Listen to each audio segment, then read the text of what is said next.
बधाई हो, आपको मुंबई के अंधेरी ईस्ट में स्थित क्रिस्टल आर्केड मॉल का नाइट वॉचमैन नियुक्त किया गया है। यह एक छोड़ा हुआ कमर्शियल कॉम्प्लेक्स है।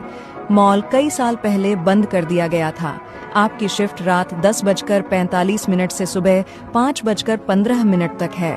आपकी ड्यूटी है कि पूरी रात मॉल के अंदर ही रहना। आपको सिर्फ ग्राउंड फ्लोर और फर्स्ट फ्लोर की पेट्रोलिंग करनी है। बेसमेंट पूरी तरह सील है और अब इस्तेमाल में नहीं है। आपको ये सामान दिया जाएगा: एक टॉर्च, 4 चाबियों वाला, एक की रिंग, एक ड्यूटी रजिस्टर और एक रूल बुक। चाबियां मत खोना। रजिस्टर में वही लिखना जो बताया गया हो। रूल बुक में लिखे नियम हर हाल में फॉलो करने हैं। नियम 1, 11 बजे PM पर मुख्य कांच वाला एंट्रेंस अंदर से लॉक कर देना। अगर दरवाजे सामान्य से ज्यादा भारी लगें तो जोर लगाना बंद कर देना, वो पहले से ही लॉक हैं। नियम 2, 11:47 पर ग्राउंड फ्लोर के फूड कोर्ट की पेट्रोलिंग करना। सभी दुकानों के शटर पूरी तरह बंद होने चाहिए। अगर किसी भी दुकान का शटर 1 इंच भी खुला मिले तो उस दुकान का नंबर नोट करो और तुरंत वहां से निकल जाओ, अंदर मत देखना। नियम 3, एस्केलेटर काम नहीं करते। अगर 12:30 से 12:45 के बीच उनके चलने की आवाज आए तो वहीं रुक जाना। जब वो आपके फ्लोर तक पहुंचेंगे तो अपने आप बंद हो जाएंगे। नियम 4, 3:03 सुबह पर मल्टीप्लेक्स के स्क्रीन 4 के पास इमरजेंसी एग्जिट चेक करना। सभी सिनेमा हॉल सील हैं। अगर दरवाजे के नीचे से रोशनी दिखे तो रजिस्टर में इन यूज लिख देना। दरवाजा खोलने की कोशिश मत करना। आखिरी नियम, 5:15 सुबह से पहले सिक्योरिटी केबिन में वापस आ जाना। ड्यूटी रजिस्टर खोलना। अगर रजिस्टर में पहले से एंट्री लिखी हुई मिले तो आखिरी एंट्री के नीचे अपना साइन कर देना। इसका मतलब है आपकी शिफ्ट पूरी हो गई। केबिन लॉक करो, मुख्य एंट्रेंस से बाहर निकल जाओ। मॉल कभी न कभी दोबारा खुलेगा, तब तक नाइट ड्यूटी हमेशा जरूरी है। शुभकामनाएं। मेरे कजिन ने मुझे ब्लडी मैरी खेलने की चैलेंज दी, लेकिन वो वाली नहीं जो सबने सुनी है। उसने कहा असली गेम अलग है। उसने कहा यही वजह है कि वो उसके पास आई।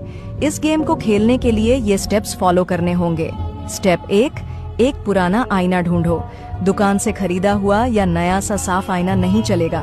स्टेप 2, बिल्कुल 3:06 सुबह एक माचिस जलाओ। उसको आईने के पास पकड़ो जब तक वो खुद बुझ न जाए। धुआं आईने के शीशे पर लगने दो। स्टेप 3, उसका नाम 3 बार बोलो, bloody Mary, bloody Mary, bloody Mary. Step 4, सारे लाइट बंद कर दो। कमरा पूरा अंधेरे में होना चाहिए।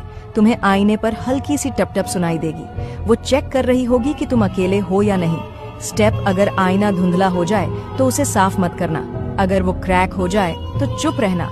और अगर तुम्हारी अपनी आवाज तुम्हारे पीछे से फुसफुसाए, पीछे मत मुड़ना।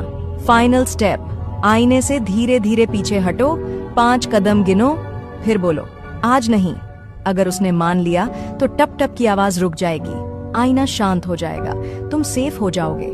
लेकिन अगर कभी तुम्हें वो आवाज फिर से सुनाई दे किसी ऐसी जगह जहां आईना नहीं है तो समझ जाना वो गई नहीं, वो बस तुम्हारे साथ बाहर निकल आई है। शुभकामनाएं। बधाई हो, आपको एक प्राइवेट क्रिसमस डिस्ट्रीब्यूशन प्रोग्राम के लिए टेम्पररी सेंटा चुना गया है। कंपनी अपना नाम नहीं बताएगी। आपको एक लाल सूट, तोहफों से भरी एक बोरी और कुछ एड्रेस की लिस्ट दी जाएगी। सारी डिलीवरीज क्रिसमस ईव की रात 11:30 से सुबह 4 बजे तक पूरी करनी होंगी। आपको तोहफों को जज नहीं करना है, आपको सिर्फ नियमों को फॉलो करना है। नियम 1, बोरी के अंदर मत देखना। तोहफे पहले से ही सॉर्ट किए गए हैं। अगर किसी डिलीवरी के बाद बोरी ज्यादा भारी लगे तो जांच मत करना। नियम 2, कुछ घर आपकी मैप में दिखाई नहीं देंगे, ये नॉर्मल है। अगर घर की लाइट जली हो लेकिन दरवाजा कोई न खोले तो तोहफा वहीं छोड़ देना। कोई न कोई हमेशा घर पर होता है। नियम 3, अगर दरवाजा कोई बच्चा खोले तो पहले मत बोलना। अगर वो आपको आपके नाम से धन्यवाद दे तो तुरंत डिलीवरी खत्म कर देना। नियम 4, डिब्बों को हिलाना मत। ध्यान से सुनने की कोशिश मत करना। अगर कोई तोहफा गर्म लगे तो उसे धीरे से नीचे रख देना और पीछे हट जाना, वो अभी भी सेटल हो रहा है। आखिरी नियम, ठीक 4 बजे सुबह बोरी पूरी तरह खाली हो जाएगी, चाहे आपकी लिस्ट पूरी हुई हो या नहीं। सूट वापस कर देना, टोपी भी वापस कर देना। घर लौटते वक्त अगर कोई आपको मेरी क्रिसमस बोले तो जवाब मत देना। अपने हाथ देखना। अगर नाखूनों के नीचे चमकीला ग्लिटर दिखे तो आपने अच्छा काम किया है। अगर वहां खून हो तो अगले साल आपको फिर से मदद के लिए बुलाया जाएगा। शुभकामनाएं। अगर आधी रात के समय तुम कुलधरा के रास्ते से कभी गुजरने लगो तो घबराना मत। वो जगह सुनसान नहीं है, बस वहां रहने वाले अब दिखाई नहीं देते।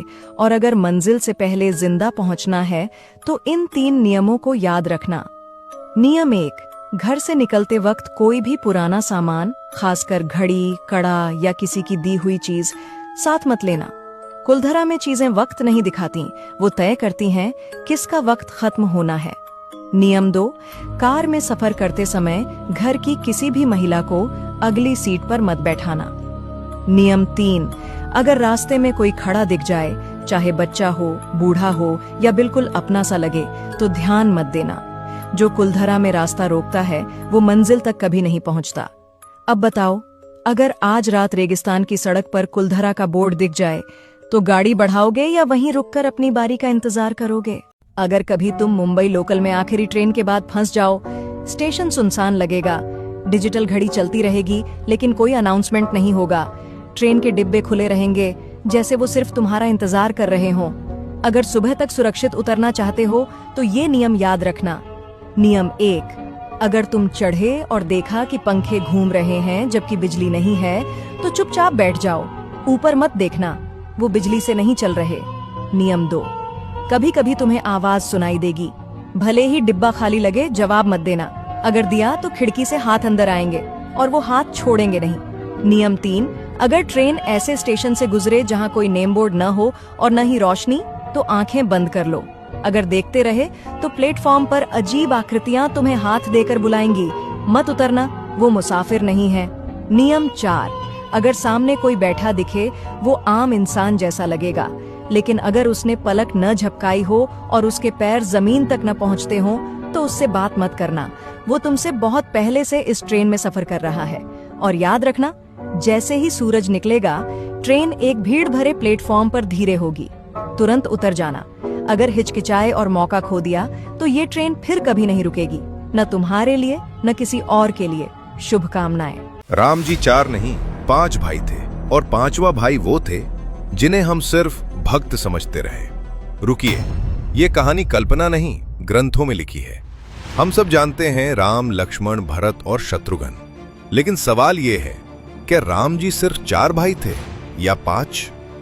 आनंद रामायण के अनुसार जब दशरथ जी ने पुत्रेष्टि यज्ञ कराया तो खीर 4 रानियों में बांटी गई, लेकिन कैकेयी की खीर का एक अंश वायु देवता उड़ाकर ले गए और वो खीर पहुंची माता अंजना के पास। उसी खीर से हुआ हनुमान जी का प्राकट्य, यानी जिस खीर से राम का जन्म हुआ उसी से हनुमान भी प्रकट हुए। इसलिए कई संतों ने कहा हनुमान जी राम जी के 5वें भाई हैं। अब सुनिए प्रमाण।